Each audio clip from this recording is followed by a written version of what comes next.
सभी को प्रभु में नमस्कार। मैं फिर से आपके साथ आज उपस्थित हूँ। मेरा नाम आशीष है और आज हम एक नए टॉपिक पर चर्चा करेंगे परमेश्वर के पवित्र शास्त्र से। आइए हम सब एक छोटी सी प्रार्थना करते हैं और उसके बाद आगे बढ़ेंगे। महान पिता परमेश्वर, आपका धन्यवाद प्रभु यीशु मसीह के नाम से। प्रभु यीशु मसीह के नाम से मैं आपकी उपस्थिति यहाँ पर चाहता हूँ और आज जो कुछ भी बोला जाए वो पवित्र आत्मा की अगुवाई से बोला जाए।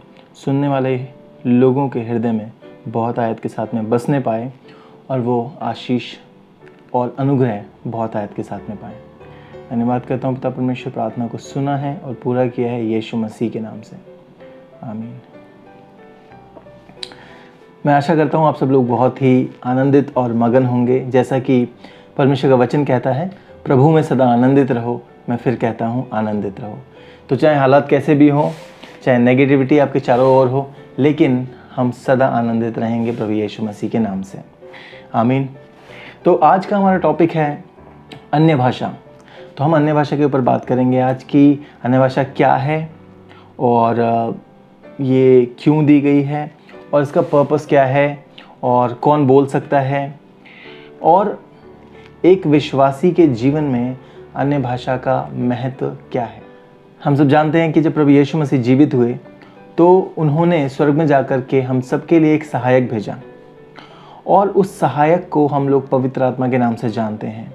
इंग्लिश में उसे होली स्पिरिट कहते हैं, होली गोस्ट कहते हैं। पवित्र आत्मा हमारा सहायक है। जैसा कि मैंने अपनी पहली वीडियो में भी बताया था कि पवित्र आत्मा जो है वो हमारा सहायक है और हमारी सहायता करता है। इसी के साथ हम देखते हैं कि बाइबल में पवित्र आत्मा के कुछ प्रकाशन हैं जिनके बारे में पवित्र शास्त्र हमें बताता है और हम कुरिन्थियों की किताब में से पाते हैं कि पवित्र आत्मा के 9 प्रकाशन हैं और उन 9 प्रकाशनों में एक प्रकाशन है अन्य भाषा और आज हम उसी पर चर्चा करेंगे। तो सबसे पहले अन्य भाषा क्या है? अन्य भाषा एक ऐसी भाषा है जो कि परमेश्वर ने अपने लोगों के लिए, जो उस पर विश्वास करते हैं, जितने यीशु मसीह को अपना प्रभु और उद्धारकर्ता मानते हैं, उनके लिए परमेश्वर ने एक ऐसी भाषा दी है जो कि उनकी उन्नति के लिए बहुत ज़रूरी है। अन्य भाषा के लिए बहुत सारी मिथ हैं जो लोगों ने बनाई हुई हैं। कुछ लोग कहते हैं कि अन्य भाषा अब नहीं है, कुछ लोग कहते हैं कि अन्य भाषा सिर्फ सेलेक्टेड लोगों को मिलती है, कुछ लोगों का मानना है कि अन्य भाषा शैतान की ओर से है। तो अलग अलग विचारधाराएं हैं लोगों की अन्य भाषा को लेकर।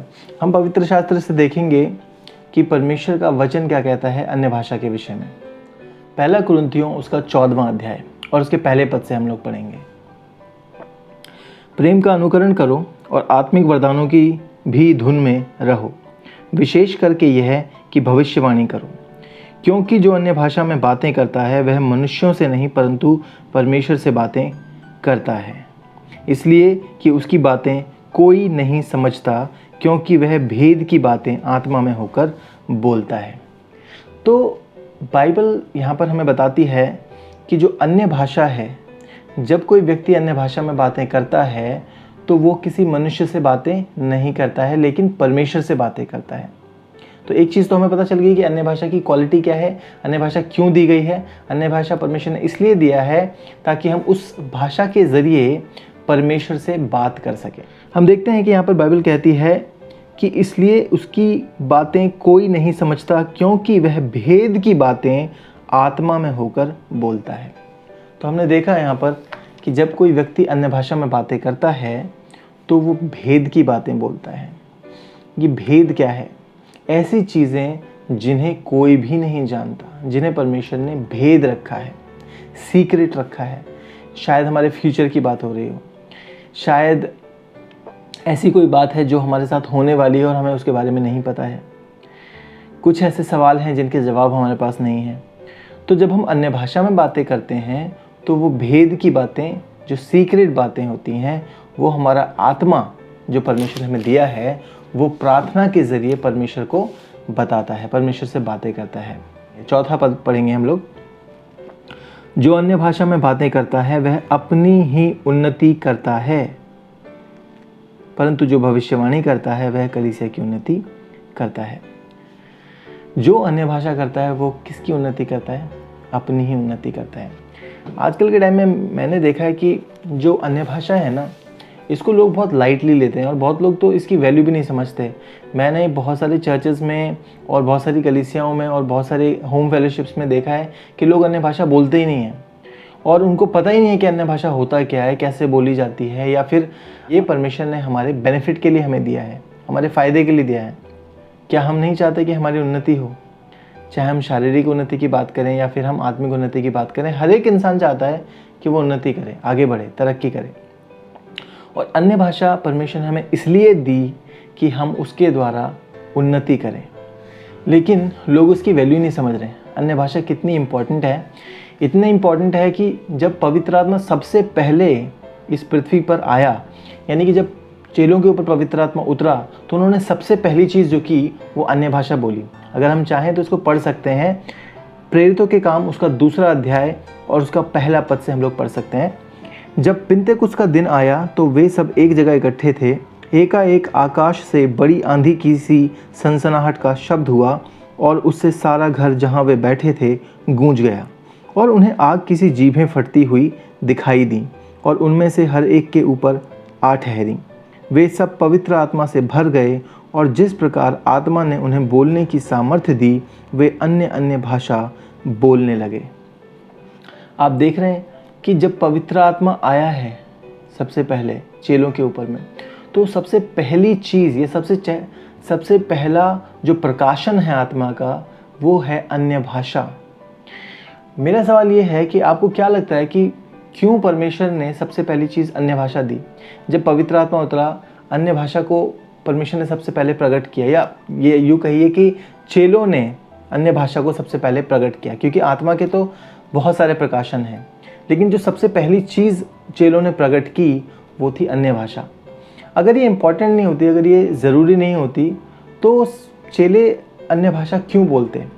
अगर आप इसी में और आगे पढ़ेंगे तो आपको पता चलेगा, जब अन्य जातियों को पहली बार पवित्र आत्मा मिला, जब पतरस उनसे बात करने के लिए गया अन्य जातियों से, तो उन्होंने भी अन्य भाषा की, अन्य भाषा में बातें की।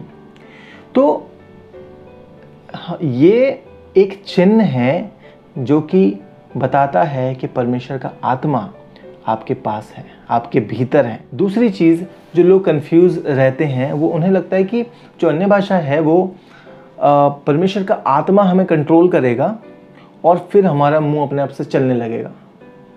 मतलब हमें नहीं पता चलेगा कि हम क्या बोल रहे हैं, क्या कर रहे हैं, और हमारा मुंह चलता रहेगा। फिर जब पवित्र आत्मा का मन करेगा तो हमारा मुंह बंद हो जाएगा।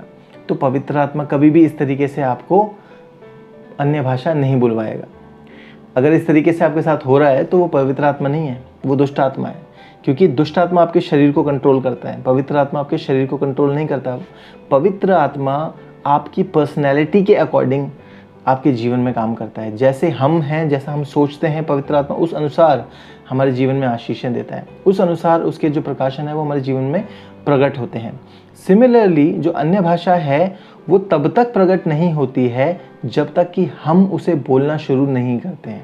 पहला कुरिन्थियों 14वां अध्याय उसका 32वां पद, इसमें लिखा है, और भविष्यवक्ताओं की आत्मा भविष्यवक्ताओं के वश में है, क्योंकि परमेश्वर गड़बड़ी का नहीं परंतु शांति का परमेश्वर है। तो हम यहाँ पर देखते हैं कि जो भविष्यवक्ता हैं उनकी आत्मा उनके वश में है। जितने भी लोग भविष्यवाणी करते हैं या अन्य भाषा करते हैं, पवित्र आत्मा आपके वश में है। हम पवित्र आत्मा के वश में नहीं है कि वो अपनी मर्जी से हमारे बॉडी को चलाएगा, ऐसा नहीं है, बल्कि पवित्र आत्मा हमारी इच्छा के अनुसार कार्य करता है। तो जब तक हम बोलेंगे नहीं तब तक अन्य भाषा प्रकट नहीं होगा। तो अभी जो हम पढ़ रहे थे प्रेरितों के काम, वहाँ पर लिखा है, जिस प्रकार आत्मा ने उन्हें बोलने की सामर्थ्य दी, वे अन्य अन्य भाषा में बोलने लगे। तो आत्मा केवल आपको सामर्थ्य देता है, यानी कि जो पवित्र आत्मा परमेश्वर ने हमें दिया है वो आपको पावर देता है, सामर्थ्य देता है। आपको अपने मुंह को हिलाना पड़ेगा, पवित्र आत्मा आपको शब्द देता रहेगा भीतर से आपको, लेकिन उसके लिए आपको बोलना शुरू करना पड़ेगा। अगर हम बैठे रहेंगे हाथ पे हाथ धरे तो शायद आप जीवन भर बैठे ही रह जाएंगे, क्योंकि मैं बहुत से लोगों को जानता हूँ जो ये कहते हैं कि हमें गिफ्ट मिला ही नहीं है, पवित्र हमें अन्य भाषा का गिफ्ट ही नहीं मिला, क्योंकि हमने तो कभी बोली नहीं, ना हमने कभी सीखी है, ना हमें किसी ने बताया कि अन्य भाषा जो है हम बोल सकते हैं। हम तो सोच रहे हैं कि कभी ना कभी परमेश्वर हमें देंगे वो गिफ्ट, तो हम भी बोलने लग जाएंगे। तो पहली चीज़ तो ये कि जो अन्य भाषा है वो पवित्र आत्मा का प्रकाशन है, और अगर आपके पास में पवित्र आत्मा है तो आपके पास में अन्य भाषा भी है। और जो अभी हमने सीखा कि जो अन्य भाषा है उससे हमारी उन्नति होती है। तो मैं अगर अपनी पर्सनल बात करूं कि जब मैं नया नया परमेश्वर के वचन में आया था, विश्वास में आया था, तब मुझे अन्य भाषा के बारे में पता चला। तो मैंने परमेश्वर से प्रार्थना की कि परमेश्वर मैं अन्य भाषा बोलना चाहता हूँ, और मैंने शुरुआत की और परमेश्वर ने मुझे शब्द दिए और मैं बोलना शुरू हो गया। और मैंने ये देखा कि मैं जब अन्य भाषा करता था तो बहुत बार मैंने अन्य भाषा के ज़रिए अपने आप को चंगाई दी है। अन्य भाषा के ज़रिए मैंने अपने डर को दूर भगाया है, और ये बहुत अच्छी चीज़ है। कई बार अगर आपके मन में आपको घबराहट फील हो रही है, डर लग रहा है, कई बार ऐसा होता है ना कि हमें पता नहीं है कि क्या होने वाला है, लेकिन एक अजीब सा डर आता है अचानक से मन में। तो मेरे साथ भी ऐसा होता था। मैं उस समय पर अन्य भाषा बोलता था, और अन्य भाषा बोलने से वो डर, वो घबराहट, वो गायब हो जाती थी। तो अन्य भाषा जो है सचमुच में बहुत पावरफुल है। वो आपको आत्मिक उन्नति देती है, आपको शारीरिक उन्नति देती है। तो जिन लोगों को डाउट है कि अन्य भाषा मैं कर सकता हूँ या नहीं कर सकता हूँ, उनके लिए एक ही चीज़ बोलना चाहूँगा मैं कि उस डाउट को दूर कीजिए। परमेश्वर ने ऑलरेडी आपको पवित्र आत्मा दिया है, और अन्य भाषा का गिफ्ट ऑलरेडी आपके पास में है। आपको केवल और केवल उसे प्रकट करना है। प्रकट करने के लिए केवल आपको परमेश्वर से प्रार्थना करना है और अपने मुंह को खोलना है, शुरुआत करनी है। शब्द निकालो अपने मुंह से, और परमेश्वर आपको नए नए शब्द देगा। और शुरू में हो सकता है आपको लगेगा कि ये मुश्किल है, या फिर आपको अंदर से लगेगा कि एक ऐसी आवाज़ आएगी कि क्या कर रहा है, टाइम पास कर रहा है, कुछ भी बोले जा रहा है, इसका कोई मीनिंग नहीं है। मैं आपको बता दूं कि ये जो बातें आपके अंदर से आती हैं वो आपकी ओर से नहीं आती, वो शैतान आपके मन में डालता है। तो अगर आप अपने जीवन में बहुत आयत की आशीषों को आते हुए देखना चाहते हैं तो आप अन्य भाषा बोलना शुरू कीजिए। जितने समय में आप खाली बैठते हैं और पर्सनल जो प्रार्थना करते हैं, मैं ये मानता हूँ कि जब भी आप अकेले हैं और आप प्रार्थना करना चाहते हैं तो आप अन्य भाषा में प्रार्थना कीजिए, और आप देखेंगे कि अन्य भाषा करने से एक अलग सुकून और एक शांति मिलती है, और सचमुच में वो आपके बॉडी को भी और आपके मन को भी चंगाई देता है अन्य भाषा। क्योंकि बाइबल कहती है जो अन्य भाषा में बातें करता है वह परमेश्वर से बातें करता है, और जो अन्य भाषा में बातें करता है वह अपनी ही उन्नति करता है। तो मैं प्रार्थना करता हूँ आप सभी के लिए, जितने लोगों को अन्य भाषा के बारे में नहीं पता था कि ये कैसे बोली जाती है और क्या ये सबके पास में है, तो मैं आशा करता हूँ कि आपके जो मन में डाउट्स थे वो क्लियर हो गए होंगे। और मैं चाहता हूँ कि आप सब लोग आज से, अभी से अन्य भाषा बोलना शुरू कर दीजिए। अगर आपके मन में कोई सवाल है या कोई डाउट है अन्य भाषा से रिलेटेड, तो आप मुझे मैसेज कर सकते हैं या कॉल कर सकते हैं, और हम उसके बारे में और अच्छे से चर्चा करेंगे। और मैं आपको बताऊंगा कि अन्य भाषा कैसे बोल सकते हैं, आप शुरुआत कैसे कर सकते हैं। अब जैसे मैं आपको एग्जाम्पल के लिए बोल के दिखाता हूँ। अगर मैं नॉर्मल अन्य भाषा करता हूँ तो एरे भाषा तरला बशुंतु रका तरला बसिकिरी लियांते रा उतुरी लिबियांते रामा तुरी लिबी किशोंतो रका तरला बसियांते।